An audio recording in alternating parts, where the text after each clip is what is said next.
I'm joined by Kyle Balgames. Welcome, Kyle. How are you?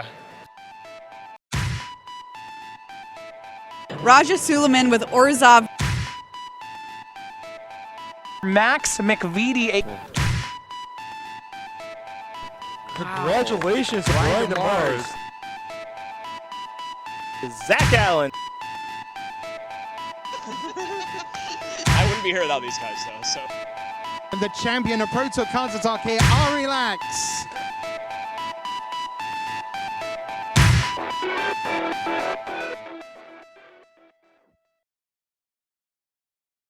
All right, welcome everybody to beautiful RIW High Games in Livonia, Michigan.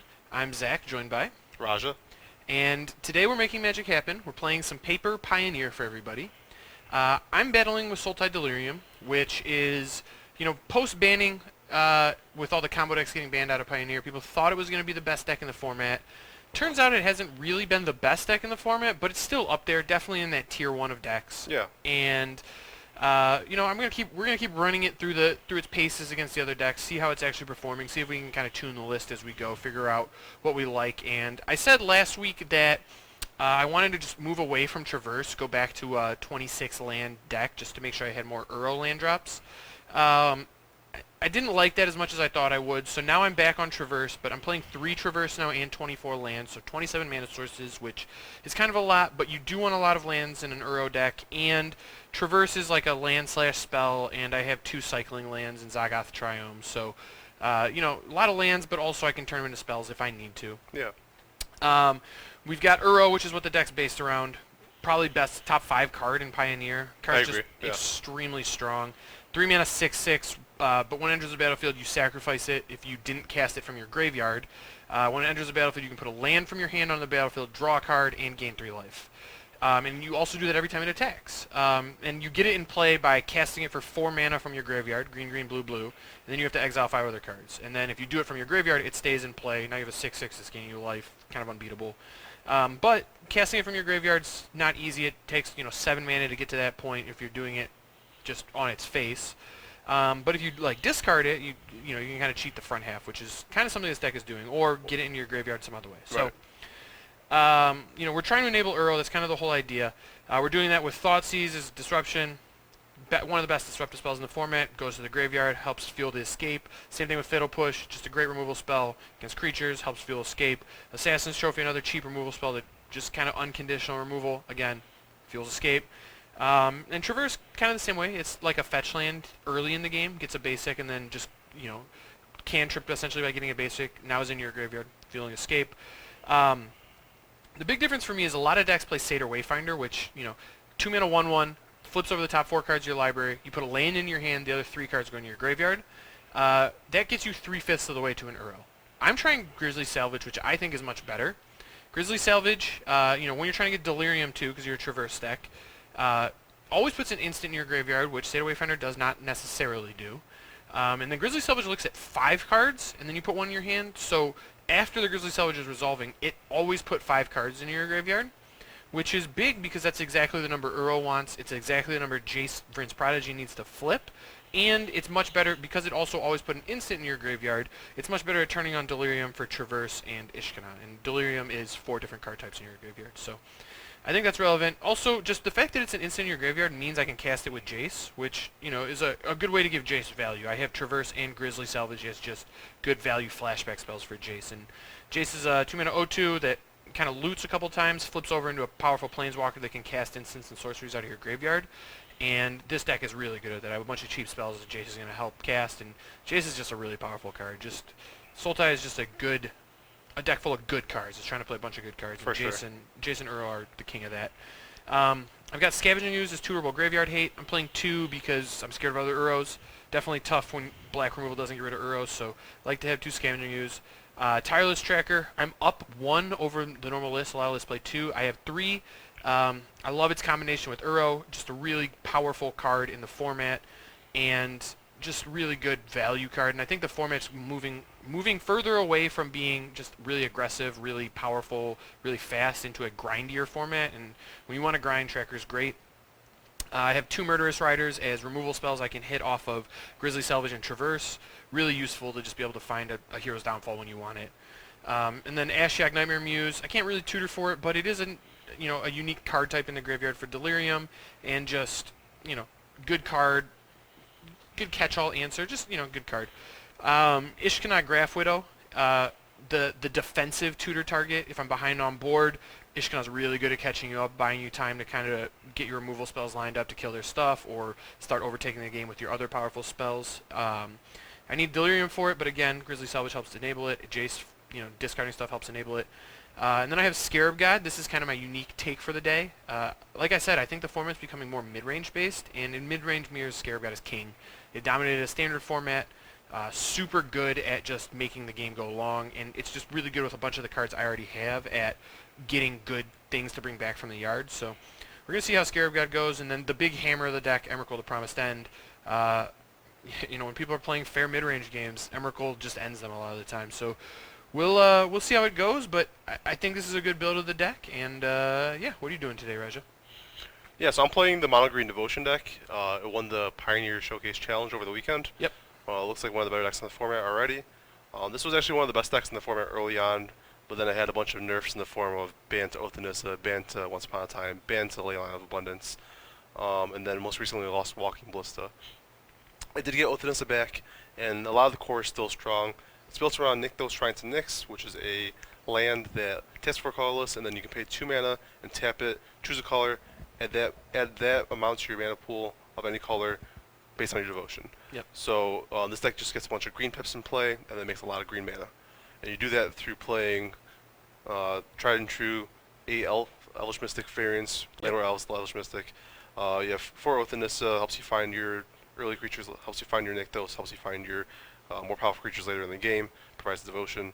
Wolf Haven also ramps you while creating devotion, and turns into a body later in the game.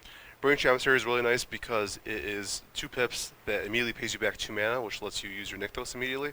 So if you have enough devotion going on, you can immediately start ramping out 4-drop, depending on how you led on turn 1. Right? Is that possible? Yeah, because you can go turn 1 Dork, turn 2 another Dork, Burning Tree Emissary, activate Nykthos. Is that right? The mana add up? Maybe not. No. Maybe I'm just making that up. Yeah. It's for really explosive. It's like a ritual on turn 3. Yeah, well, also, if you just ever draw multiples of this plus Nykthos, then you really do it. Yeah, That's easy at yeah, that on point. turn 2 you can go ham if you have 2. Of course. If you had like 2 Burning Tree Emissaries, an Elvish Mystic, a Forest, and a Nykthos, you can cast a Nissa on turn 2. Right, which is absurd. Yep. And yeah, like Zach said, we're playing Nissa. It's just amazing. It's one of those best planeswalkers you can get going early. Yep. It makes a 3/3 haste every single turn. It doubles your mana. If you played Standard recently, you know exactly how good this card is. No different in Pioneer, just as good. Yep. I mean, you've seen it every format. Vintage Cube on down. If you're casting Vintage Cube, that's where you start with the formats. Vintage Cube first. Vintage Cube everything is else the goes testing. That testing house for the most powerful cards in Magic, and Nissa's great there. Yeah. She wins games there, and anytime you can cast Nissa ahead of schedule, she just takes over the game. Yeah, it's crazy. And then we have Jailer Ranger help you hit some land drops. Vicious Hydra is a nice mana dump, also acts as removal, which this deck's kind of light on. And then we have 2 of these format planeswalkers. Vivian Arcor Ranger comes down, makes your bodies a little bigger, pressures your opponent. It has -3 for a form of interaction to kill creatures and planeswalkers. And then it's got this -5 that lets you tutor for a creature in your sideboard. Same thing with Karn. Karn can also tutor from your sideboard. So in this deck, the sideboard is basically designed to help facilitate these 2 planeswalkers and kind of functions as an extension of the main deck. And so I'm going to go through the sideboard real quick just to show you what it's capable of. I will say one note on Karn. He turns off artifacts, which is not a big deal in Pioneer, except it's really good against my Tireless Tracker Clues, which is super annoying. Yeah, that is relevant. This stuff has come up before. Yep. So Karn can get Darcy Citadel when you need a land. We have Grafdigger's Cage for fighting against Minota decks. Can help against graveyard-based decks as well. Same thing with Toma's Crypts can hit on graveyards. We have both Sorcerer's Spyglass and Pithing Needle as a way to interact with permanents with problem activated abilities. In this format, it's usually just planeswalkers. Turn off my Scarab God. Yeah, maybe a Scarab God can come up for sure. Then we have this spicy one of its aligned Hedron Network. I've never played with this card before. I imagine a lot of our viewers haven't played with it either, so I'll run through it real quick. It's a 4-mana artifact. When it comes to play, exiles all creatures with power 5 or greater until it leaves play. So this can function to answer Uro, answer the Scarab God, answer Emrakul, answer Niv Mizzet, answer a big Tireless Tracker, answer a big Skews. Basically, green doesn't answer big creatures very well, and this is a way to do so in colorless. Heart of Kieran is an interesting one. I think it's kind of like a way to pressure planeswalkers, defend your own planeswalkers, and fight against flying threats like the ones that Spirits presents. Sure. While you're low on mana. If you have a little more mana, you can go get Sky Sovereign, the real vehicle. Start killing down their spirits right out of the sky. Yep. Attacking, triggering again. If you have Karn, you can crew it without having to invest a creature into it, which is nice. Yes. Sky Sovereign always felt like the perfect counter to Spell Queller. Yeah. Because it was 5 mana, which is the perfect number to get around Spell Queller. Spell Queller is one of the best cards in Spirits. Even in Standard, it felt like that was the card designed to just ruin Spell Queller. And For sure. Enters the battlefield and kills the Queller. Yeah, it's great. Yeah, that's real nice. We have Stonecoil Serpent as more ways to block reach creatures. A nice mana dump for when you have a big Nykthos turn. And it's just good against certain decks, like we've seen against the 5-color Niv Mizzet deck. Zach was beating up on me early in this week with this card because I was playing Niv Mizzet, and if I didn't draw like one of my fatal pushes, I was just sitting there with Dreadbores, Abrupt Decays, definitely clear against Teferi, just cards that just cannot answer this card, which is kind of sick. Sure. We have God Pharaoh Statue. If you get an early mana burst, you can play this ahead of schedule, and if your opponent's like still in the early stages of like 3 or 4 mana, all of a sudden they're getting taxed really heavily. It's like 2 Thalias in play. That's also draining them. And if you obviously you got it with Karn, which means you can plus make it a 6/6 pressure opponent that way. We have the Great Henge, which is nice in a deck that has a lot of big creatures, but also has these cheap creatures that you don't really want to see in the late game. It kind of helps mitigate the the aspect of drawing them late by turning them into 2/2s that draw you cards, which is pretty sick. Then we have Verdurous Gearhulk, which is a card that both Vivian and Karn can get, which can kind of just spread counters as needed, take over combat, or just come down as a 5-mana 8/8 with Trample. Sure. We have Emrakul the Promised End, as well as Ulamog the Ceaseless Hunger. These cards are just the biggest things you can do. If you have enough mana to do so.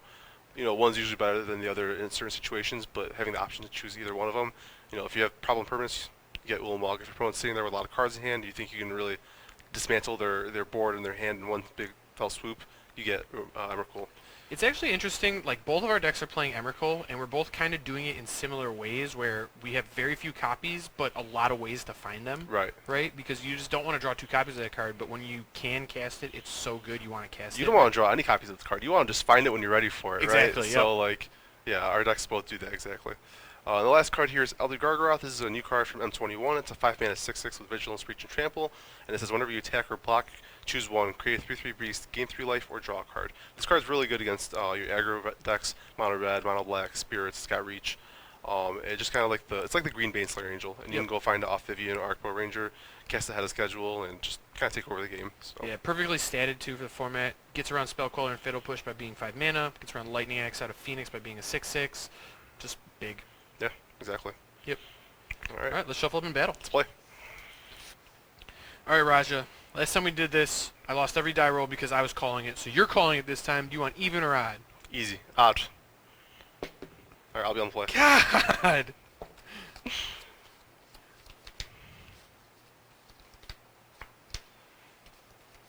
All right, this hand has this plus this plus this, so I think I gotta keep.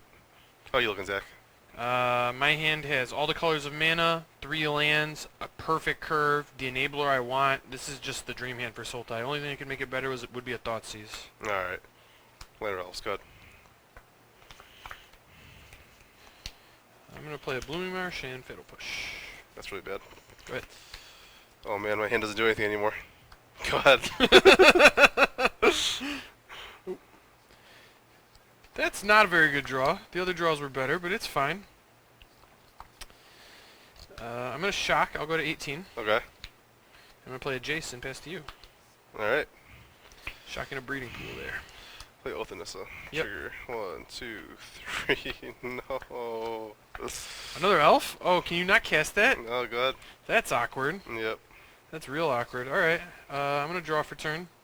Oh, that was a really good draw, too.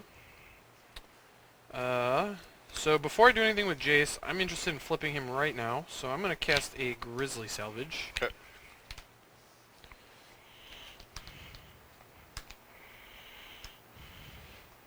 Alright, my choices are very many lands. I think I'm going to take the Triome here. Just the best hit, I think. I'm not really doing anything else with my mana this turn anyway. I guess I could take one of the basics. Yeah, you know what? I'm just going to take a basic. No. This one I might cycle, I guess. It's actually kind of a tough call. Yeah, because I am going to put a land in play. I think maybe I'm going to take the Triumph. Okay. These in the graveyard. So the point is I'm setting up to do something strong next turn. So I'm going to activate Jace now. Yep. Draw a card. I'm going to go ahead and discard Uro. Okay. Jace is going to flip. I'm going to plus him up to 6. And because... I'll use this one. We saw Raja struggling on mana and took an elf last turn. I'm going to play Watergrave untapped and pass the turn to him. Seems promising. Land or else. Good. Going to Fatal Push it. Okay. I think we saw that coming, but there we are. Just a little bit. Draw for turn. Ooh, that's also a pretty good one. Kind of wish I'd taken any land other than the Triumph now, but here we are. I'm going to fetch with a Fabled Passage. I think my mana's got all the colors, so it doesn't really matter what I take. Just don't get Swamp, so I'll get a Forest. Swamp is the only thing that won't cast Uro in my deck, so just can't get that. So what you're saying is you went turn 1 push, turn 2 Jace, turn 3 flip Jace, turn 4 with Turn push. 3, yeah, push, and turn turn 4 4 Uro Uro. from the graveyard. I mean, that's why you play Jason Uro in the same deck. They're really strong together. I mean, I think it was Grizzly Salvage that made it happen, not It Jace. was the Grizzly Salvage, but Definitely the Grizzly Salvage. okay. So I have to exile 5 cards. I'm gonna definitely leave a Grizzly Salvage and a Fatal Push as Jace targets. So I can get 3 lands out of here to leave lands for Delirium, and then I guess the other 2 Grizzly Salvage and Jace. So, or Grizzly Salvage and Fatal Push. So get rid of those 5. Earl's gonna enter the battlefield. I'm gonna gain 3 back up to 19. Draw a card. Oh, that's also a pretty good one. And then put a Triumph into play tapped, and I guess I can plus my Jace again. Don't worry about it. I'm gonna go ahead and concede because I can't cast any spells. You sure? Yep. I didn't draw any lands. My hand was pretty strong. I'm pretty sure I was supposed to keep. Yeah, Burning Tree Emissary, Nykthos, Llanowar Elf hands, I think you always keep. You just whiz on lands. Yeah, this is the hand. So like, if I go undisturbed, I get to go turn 2 this, Mm-hmm. and then turn 3. Even if I don't draw a land in either of my 2 draw steps, I have what 4 mana? Or no, 2. I still only have 3 mana, but I get to do this. But like, I'm banking on drawing a land. Yeah. I don't know. I mean, Or an emissary. Emissary works too. Like. well, that's a perfect example of why Sultai is good, though. I get to play a bunch of good cards and some of the best interaction in the format. And, Yeah, it's true. you know, there's a lot of decks that wouldn't have a way to kill the turn 1 elf because there just aren't that many playable 1-mana removal spells here, you know? Yeah, it's basically just Fatal Push. Alright, we're back for some post-sideboard action. This is actually one of the weirdest sideboard things we've ever done because I'm boarding in 10 cards and you have nothing happening here. Is that correct, I guess? Yeah, I mean, we talked about this in the pregame, but like, the sideboard is just a bunch of bullets that you get from your main deck tutor targets. Yep. Or tutors, so like. It actually hurts you to board them in, right? Because now the cards you're playing 4 of just can't find what they need to find. Exactly, and like, all the other stuff are just so important for the core of the deck that you can't really afford to trim on them too much, so. Sure. I'm not messing with it. I'm Alright. leaving it alone. Fair enough. Well, I went heavy on sideboarding. I see that. I have a lot of stuff here. Can I borrow a couple of cards? No, thank you. Okay. So I'm boarding in Disdainful Stroke. You definitely have stuff that gets under Disdainful Stroke, but all the cards I really care about cost 4 or more mana. It hits all your Planeswalkers. It hits most of the really impactful things you can tutor for. So happy to have some strokes. You're a mono green deck, so Gust and Noxious Grasp are just insane against you. Definitely going to have them. Your deck actually has some amount of removal, but you're not heavy on it. You've got Voracious Hydra and Vivian, and that's it. Yeah, basically. So there are definitely some draws that aren't going to have removal. So Kalidas is the type of deck, or the type of card where against a deck like yours, where you're putting creatures in play and you don't have a good way of getting rid of it, you can run away with the game by itself. And it's also not reliant on graveyard, which is going to be a theme with kind of what I'm doing here. I've got Liliana the Last Hope. You've got 8 mana dorks, and she can take over the game there, but is also a value engine that, again, doesn't really rely... Like, I use the graveyard to get value with her, but it's not susceptible to, like, your Tormod's Crypts or your Grafdigger's Cages that Karn can bring in against me. Yeah. Then I have 2 sweepers, 2 extinction events to just, again, you're flooding the board with creatures. It can keep your devotion count down, which I think is important. And I'm boarding in Dragonlord Silumgar as a tutor target, and also something I can hit with Grizzly Salvage. And I mean, you play a bunch of Planeswalkers you're relying on. It's good at grabbing them, stealing them from you. If I steal a Nissa, that's great. You know, against this deck, I've taken Vivian, and then you immediately used Vivian to minus on my Silumgar to kill like a Karn that's in play or whatever. Yeah. I'm going to be cutting the Tireless Trackers. That one I'm less confident on, but you have 4 Karns, so you know when the clues don't work, it's pretty awkward. I'm trimming 1 Uro. I still want access to Uro. I still want to be able to Uro, but I don't want to be completely reliant on Uro when you have main deck access to graveyard hit. You have a ton of it. Yeah. Scavenging Ooze is okay against the creature deck, but it's not something I really need access to here. Like, it's fine that it can grow, but you're not using your graveyard really to do anything, so it's not something I'm super excited about. I'm cutting the Abrupt Decay because it doesn't hit the cards I really care about in the Planeswalkers. It's fine to kill a cheap thing, but I'm boarding in things that are better at it. I'm cutting 1 Jace because, again, Grafdigger's Cage beats it. Tormod's Crypt can be really annoying for it. It's fine against you, but, again, it's not, like, incredible. And then I'm cutting Ishkanah because Ishkanah can be good, but, again, you have the Graveyard Hate, so I'm just trying to get away from that. And I do like Ashiok against you, but I just think it's worse than Silumgar, so I'm bringing in Silumgar instead. Seems a little slow for the matchup. It is a little slow. And you're definitely really good at pressuring my walkers. Yeah. So I think it's just fine to just be more sweeper heavy and less reliant on my Planeswalker. All right. Let's shuffle up and battle. Let's do it. Yep, this hand's not great, but I think it's a keep. It's close. How are you looking? Oh man, my hand. If this had untapped black mana, it'd be insane. My black mana is tapped, unfortunately, but I still think it's a keep. Yeah, it's just got good interaction. I'm gonna keep. All right, I'll play turn 1 with Nissa. Good. I will take a BTE. Good. I'm gonna play a Fabled Passage and pass. All right, I will play Bring Emissary. Good. You use the mana for anything? Nope. All right. Nykthos is an activated ability, right? Activated mana ability, yeah. Can I respond to it by killing something? I No. don't think I can, right? No. No, okay.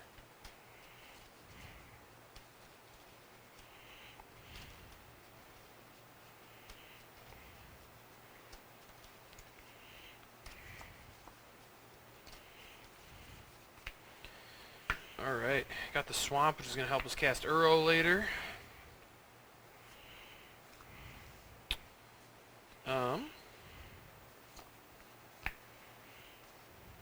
You didn't have any cheap plays, so I don't think this is going to get a ton better. I'm just going to Fatal Push now and play a Breeding Pool and pass. Alright. So we'll draw. Play Castle and a J-Light Ranger. Sure. Trigger. Let's go to my hand. Let's go to my hand. Ooh, that was really strong. Yep, good.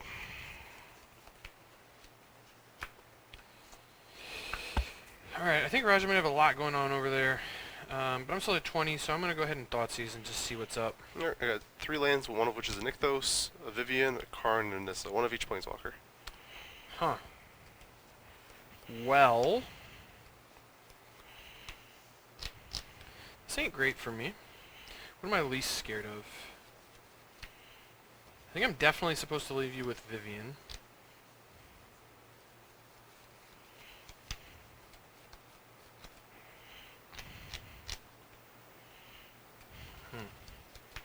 So I can answer all of these. I'm going to go ahead and take Nissa. Nissa's just the scariest one. Okay. And then I'm going to go... I should be at 18 from the Thoughtseize. I'm going to go to 16 off of Breeding Pool and pass. Let me make this easier to see. Alright. Let's draw.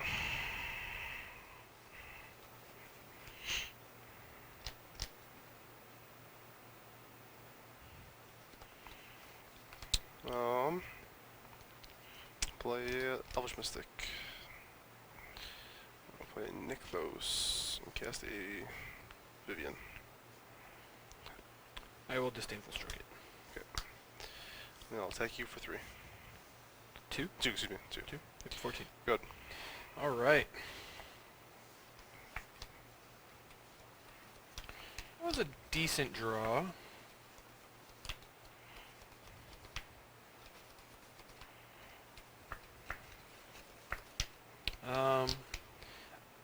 really want some more black mana the way my hand's shaping up, and I don't have it, so I'm going to start with a Grizzly Salvage. Okay. Ooh, Bend and Uro. We take those. Well, my choices are Blooming Marsh or Uro, so I'm going to take the Blooming Marsh. Put Uro in the graveyard. And I'm just going to play this and pass. Okay.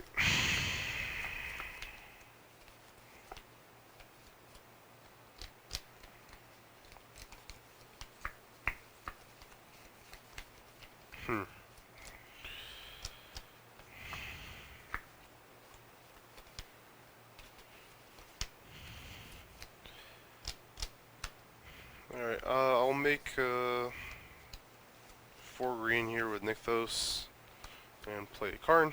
Yep. I think it's really important that I just need to make sure Zach can get Uro in play right now. There's 2 ways we can go about this, and I think we're going to go ahead and do the Gravedigger's Cage play. Okay. So Zach cannot cast it from his graveyard. Zach has very few ways to answer Gravedigger's Cage. I think we established it as like Trophy and maybe a Decay. Yeah, you saw me board out the Decay too. Yep, and so I'll get in for 3. Alright, puts me at 11. Good.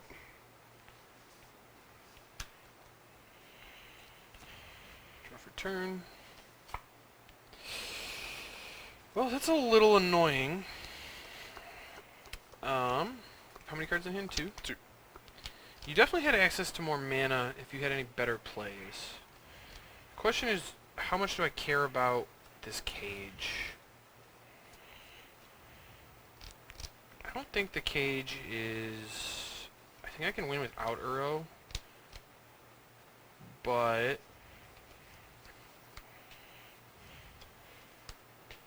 I really don't want you to have any, like, insane things to... You definitely can get some really crazy stuff, like a big Stone Coil with Karn. Get a Verdurous Gearhulk would be good here. Even Godpharaoh Statue would be pretty powerful. Yeah, I'm just going to be smart and kill the Karn. Okay. I'll kill Karn. So we got a Forest. And then I'm going to play an Overgrown Tomb tapped. And... I guess I want to just cut your Devotion down. You have a ton of mana, but... I don't think this is getting significantly better. I'm just going to push this now. Okay. Might as well. Maybe you have an Expo or something, and I'll pass. Okay.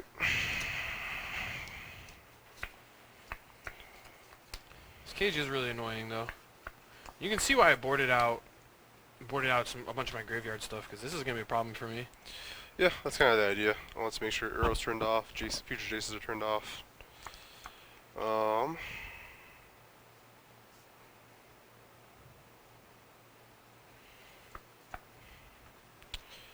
So we can't use Castle Garbrick mana to activate Castle Garbrick, so make a 3 green here, and then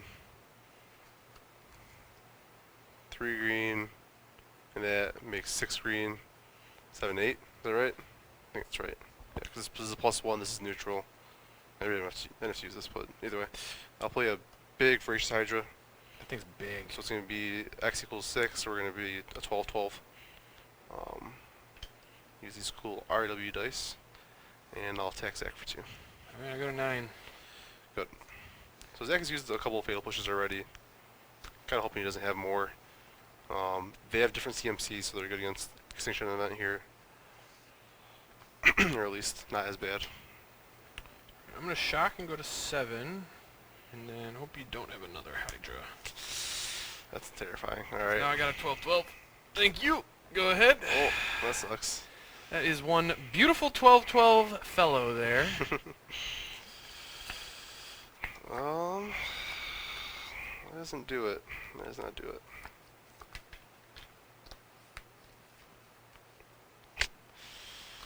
Man, that's brutal. Is it? Was that bad for you? Yeah, it was really bad for me. That's why I boarded in Dragonlord Silumgar against the green deck, because it messes that deck up. I was hoping to save it for a walker. I was trying to decide, when I thought seized you, I had it at that point. I was thinking, like, which one of these can I, like, set up to steal well? I think there was a chance I was supposed to take Karn just to make sure my Uros worked, but... You have 1 card left? 1 card left. Alright. We'll play Vivian. Yep. Yeah, like if I had drawn this last turn, I probably wouldn't run this out, just because it's just a nice way to get presence on the board, Sure. get ready to ult, but that's all I really had, unfortunately. All I can really do is put 2 counters on this and pass. It's a little anemic. Yep. Alright, draw. I'm going to start by fetching. I think I have 5 greens versus only 3 blue. I can't get black because my swamp's already there, so I'm going to get another blue.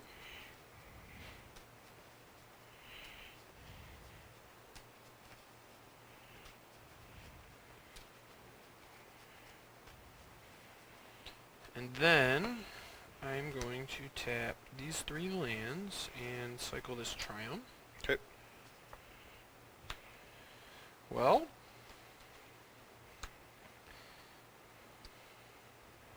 I mean, that's not great with the Cajun play, but it does something. I'm going to attack Vivian with my 12-12. Yep. Stud. My life total's kind of low, so I want to keep Silumgar back here to block. And then I'm going to play a Jace and pass. Okay. So Jace can flip and start ticking up, but he doesn't really do anything with my graveyard, unfortunately. So he's just going to help me loot away my next card if it's not something I like, and then start plussing, I guess. Good. Draw. Alright, I'm going to activate Jace. Draw. I'll discard this breeding pool, and Jace did some good work here. Thank you, Jace. Can't cast anything with him, so I'm going to tick up on your Jade Light Ranger. Yep. And then I'm going to cast a Traverse.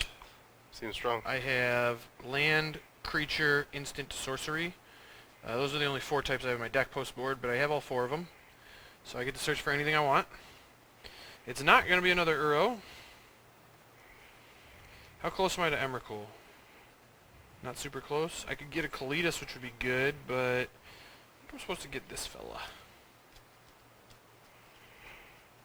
Now would be a good time for the Karn go get Hedron. Yeah, alignment Karn would thing. be insane here, actually. Although I'd still keep my Silumgar. You would keep your Silumgar. It would. Oh, it doesn't hit your Jade Light because I shrunk it with Jace. Well, Needs it's to a be 4. 6. It's a 4-2. Yeah, 4-3 okay. anyway. That's fair. Alright, I'm going to attack you for 15. I'll take 15. I'm at 5. Alright, I'm going to play Scarab Father Okay. and pass to you. All right. Let's hope to draw exactly Karn. Go Scarab Father. Hey, Karn. Oh, what? No! All right. So this is kind of a game now.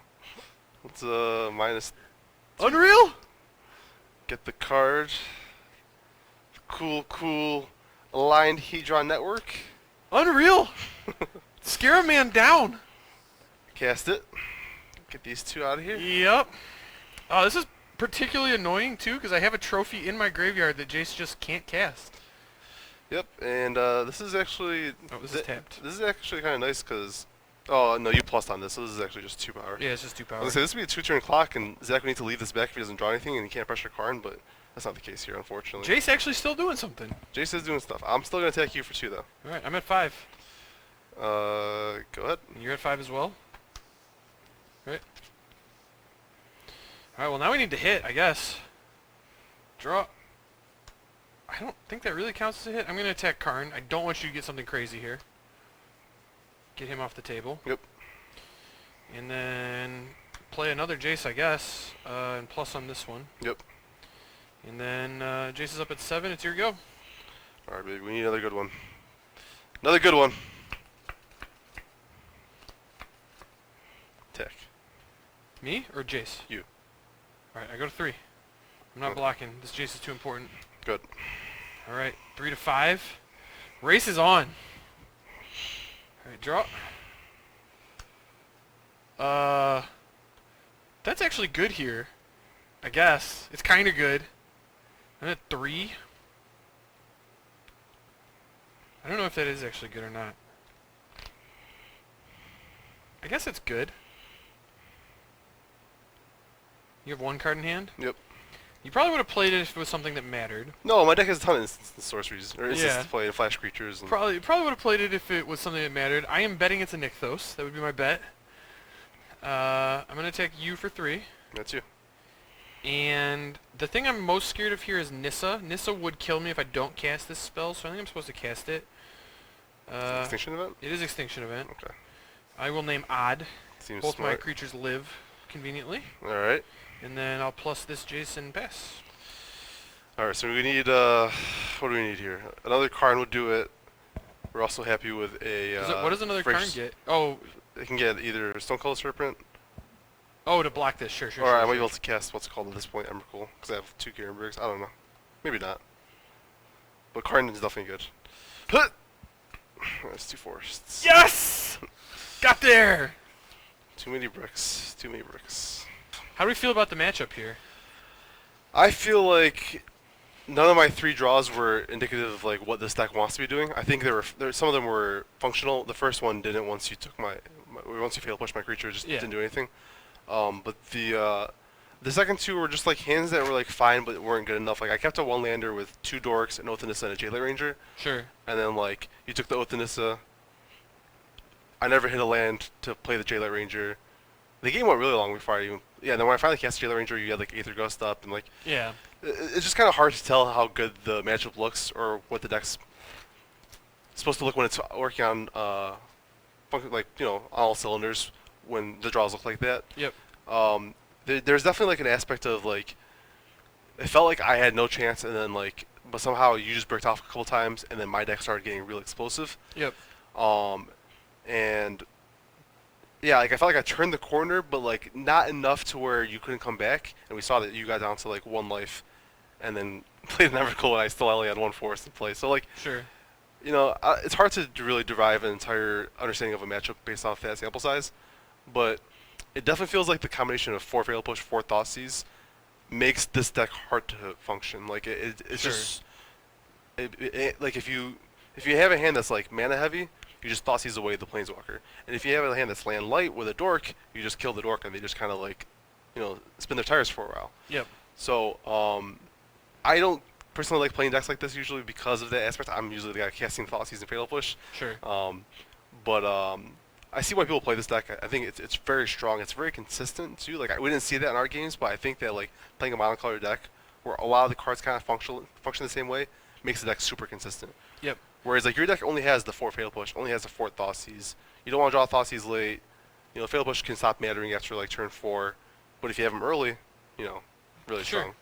I think too, with this matchup, your deck has a much better nut draw than mine, and we never saw it. Never. So I don't think we can draw a full conclusion on like, hey, Sultai always beats green, because that's just not the case. Like we just saw some of the bottom 50% of your draws, and I think my game 1 draw of like that sick curve out was just the best draw I've ever had in a Sultai deck, where I like, you know, turn 1 interaction, turn 2 Jace, turn 3 Grizzly Salvage plus interaction, turn 4 bring Uro out of the graveyard is just ridiculous. The deck doesn't do that very much. Yeah, that was one of the best draws I've ever seen out of Sultai in my life. Yeah, so I think, you know, I had, you know, the top tier percentage of my draws, and you kind of had the lower tier, but I do think that deck is still good against this deck for what it's worth. Just like playing it, I could tell game 2, like, yeah, Grafdigger's Cage was a problem, and it didn't really cost you that much to get there.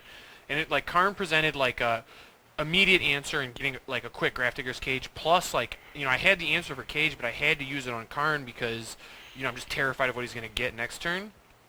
So I think, you know, big picture here, I think it was just kind of a small sample size and you had some bad draws, but I think the match was a lot closer than it played out there, but it doesn't feel like that deck's significantly better than this deck or vice versa. No, I didn't feel that way either. Yeah. I will say that, like, I think we've established the premier sweeper in this format is Extinction Event. Yeah, Extinction Event It's looked something that 5-color Niv Yep. adapted pretty quickly, and it was amazing for you both times you cast it. The first time you cast it, it wasn't a full sweeper, but you didn't want a full sweeper. You wanted to Scarab God to stick around because it killed the Vivian. Excuse me, yeah, was it Vivian? Yeah, it killed the Vivian, and it threatened to take over the game if you ever drew a removal spell, and I had to answer it during my turn. Yep. And then the second time you cast it, it was just Plague Wind. It was just, I mean, it was Wrath of God, but, like, Yeah. it got 4 of my creatures or whatever, 3 of my Yep. creatures, and, like, yeah, it just feels like, obviously it was a non-bolus Scarab God, but like it just, what it does is so good, and it's so good against like the decks that have the recursive threats, like Yep. the mono black deck. I think the Scarab God in that game was kind of awkward too. Like he didn't look that good there, but it was because like I kept a hand that like had some lands and some interaction. And my first 2 draw steps were exactly Scarab God Emrakul. So I'm just sitting there for a while, not really able to use them. And I think that's a rare occurrence for this deck, was that Like I never drew a kill spell, so I just am sitting there with no way to use Scarab God. But like even just bringing back the Kalitos was really good. It made you like make some awkward plays, and if I ever found kill spells, I was gonna kind of go crazy. So I think that's just it's what it was. I do think maybe overall in the matchup, if you can build Sultai to be favored against that. Like you saw here, we talked about it before. I have 2 Murderous Riders and 2 Assassin's trophies, and it came up twice that I Assassin's trophy to Planeswalker. Yeah. And it was good both times. So I think that is like a. You think you cast Assassin's Trophy the second time on the land, but that was still good too. Oh, yep. I was struggling to hit land stuff in the game. So. Well, in game like I Assassin's Trophy a Nissa in game 1 and a Karn in game 2 or whatever, and then even in game 3 it was good. So, or I guess in game 1 I didn't, but.